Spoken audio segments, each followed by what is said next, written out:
Good morning, my name's Tom, and today's video is about conspiracies, people's belief in control. Because years and years ago, I want to say maybe 2006, might have been 2007, I was working at Coast Guard Station Manasquan Inlet in New Jersey, and I got well, I wasn't in the comm center when the case started, but I got assigned to the comm center, charting, plotting, navigations, and search patterns. Why? Well, we started getting phone calls. Ball of fire fell from the sky, hit the water, and exploded. And so we began running the aircraft ditch checklist. We started putting boats out. We had our small boats. We had Station Barnegat Light's small boats. I don't think Station Sandy Hook sent any boats down. The New Jersey State Police joined us. Eventually, for some reason, the NYPD joined us. And yeah, basically, I was essentially keeping track of all the navigation, who's running where, which search patterns, in which quadrant, and going through questionnaires and checklists with people who were reporting it. And yeah, the checklists were a giant blank. They saw no lights, no tail fins, no wings, no rotors, couldn't tell if it was a helicopter, a plane, or what. No paint, no green and red navigation lights, nothing. Let's see, nobody was missing an aircraft, no civilian aircrafts, no military aircrafts, nothing. The Perseid meteor shower was happening. Oh, by the way, that's coming up if it hasn't. I think it starts in a couple of weeks. And most likely that's what the problem was. Excuse me, I'm cooking on the grill, so multitasking. So what had happened was a meteor from the Perseids, most likely, this is, to be fair, speculation, made it all the way through Earth's atmosphere at many thousands of miles per hour. And it hit the water, rapidly cooled, and exploded at the same time due to the force of its collision with the water. And, the rapid cooling just burst.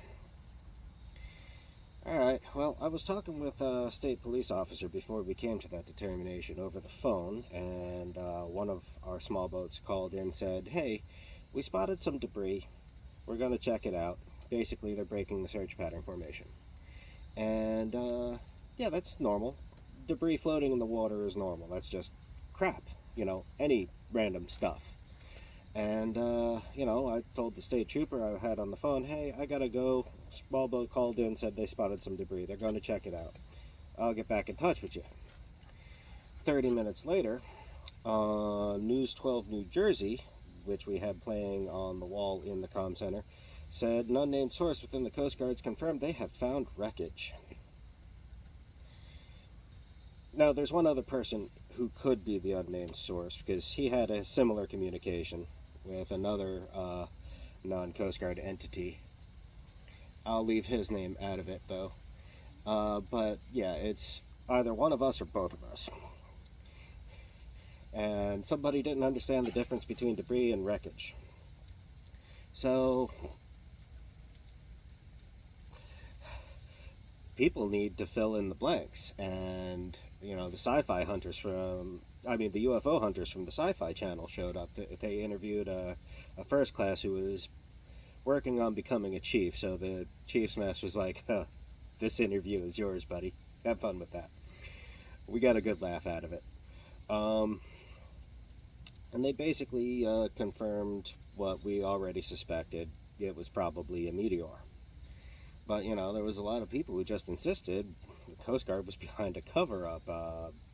Either it was aliens or it was a secret aircraft out of McGuire Air Force Base. Just so you know, that's a terrible place for secret aircraft to be hangared and running test flights. It's a highly populated area. The Jersey Shore, over the beach, no, that's a big no. The sci-fi hunters, they interviewed a bunch of the people I spoke to on the phone several days after I had spoke to them on the phone. Their minds started filling in details that they did not have.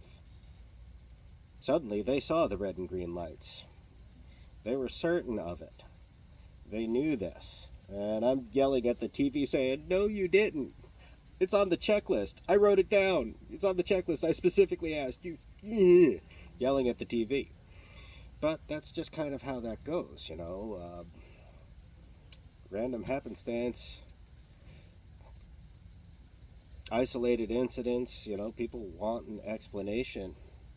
Memory plays tricks on you, and you start filling in the blanks.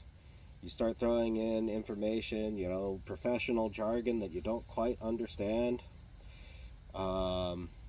You pick up bits and pieces of information from the actual professionals who are questioning you, and even though you knew it didn't happen, a couple days later your brain has inserted it into the incident that it did happen that way. And that's just kind of how conspiracies can propagate. Well, let me know what you think in the comments. Like, share, subscribe. Have a great day.